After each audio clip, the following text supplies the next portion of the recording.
সে গ্রামের নেতা বড়ই সাহসী। প্রতি মাসে প্রবাসে ছেলে পাঠায় তো বেতন, সেই টাকায় নেতা বাবুর পকেট ছিল গরম। নিজের নামে কিনলো জমি, করলো দালান ঘর, দিন বদলে মা ভাইকে করে দিল পর। প্রবাস ছেলে মাকে দিল ছোট্ট টিনের ঘর, সেই ঘরে মা জননী থাকবে জনম ভর। প্রবাস ছেলে মাকে দিল ছোট্ট টিনের ঘর, সেই ঘরে মা জননী থাকবে জনম ভর। মা জননী খোদার কাছে বলে দুহাত তোলে, বুকের মানিক প্রবাসীতে রেখো আল্লাহ সুখে।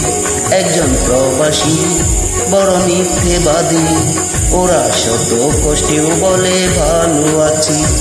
কিছু প্রবাসী কিছু আপনজন, ওদের সরল মনে আঘাত করে বেশি।